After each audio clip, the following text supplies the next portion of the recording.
Día de los Muertos. The Day of the Dead is a holiday originating in Mexico and is widely celebrated throughout Latin America as a way to honor and remember loved ones who have passed on. We're not celebrating that they're dead. We're not celebrating that. We're celebrating that they are still alive in our memories, that we still remember them, that they spend time with us. We believe that people can come from the underworld and visit us, and we can share with them a day or a moment with them. While the holiday combines indigenous Aztec ritual with Catholicism, traditions can vary based on location and culture. Many traditions include music, food, drinks, and activities that the dead enjoyed during their lifetime. As we're making the food, we're actually telling the memories about, let's say my grandpa loved eating gallo pinto. We'll talk about what he loved about it, or how he'd poke fun at us. And as we're cooking, we're telling those stories as well. So I definitely like to remember both of my great-grandmas. Those were the ones that I think I always think of people who have passed away because they were prevalent in my life. I know one of them liked to drink beer, so that's something that whenever I make an altar, I would have to have. It's common for families to clean and decorate grave sites, creating ofrendas or small personal altars, honoring their loved ones and inviting them back to celebrate. Day of the Dead, it's about keeping those people that have passed alive, so it's making sure to get the picture of them so that we can remember how they look like. It's about carrying, I guess, those stories as well, making sure we have the right flowers, that way they can come and visit us. The little lamps as well, so that they can see my grandpa's hat by his picture. And also if we have pets as well, making sure that each step is for the pets, the bottom one. Friends and families will be in other parts of the altar. Ours is pretty big, so we have 8 steps. For people like Kayla Gonzalez, the day reunites them with a very special connection. It's a celebration of their life that they have lived.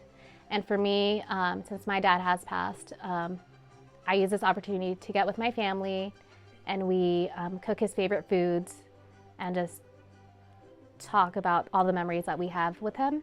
And it's very special because these memories that we exchange bring him back to life in that moment. So it's really sweet to be around those who also have known him in the past.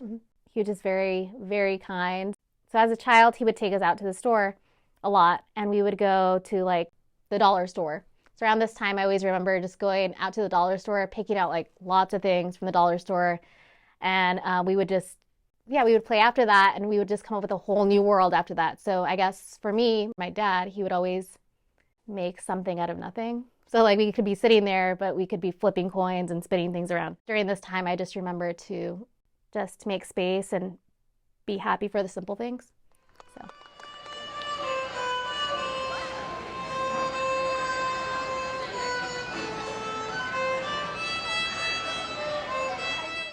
Big staples of the holiday include skeletons and skulls, while some come in the form of parade masks and sweet treats.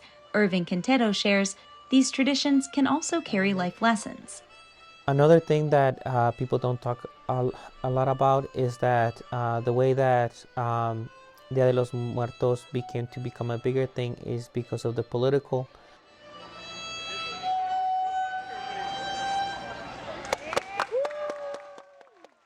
In Mexico, there's a big gap between the higher and lower class. The Catrinas is a character that came along in the newspapers not so long ago, where they were depicted this rich lady with the hat and all the nice dress, that had died and became into a skeleton. And that is really saying or speaking to the idea of no matter how much money you have or how much power you have, you eventually will die and, be the same as somebody who was poor, that will become into a skeleton. Like we said, traditions can vary based on countries and cultures, but whether you have a loved one to honor or just want to learn more about Día de los Muertos, communities are encouraged to do their research on the holiday and join in on the festivities, bringing honor and remembrance to the dead. que tienen las flores, lloran las flores del campo santo, que cuando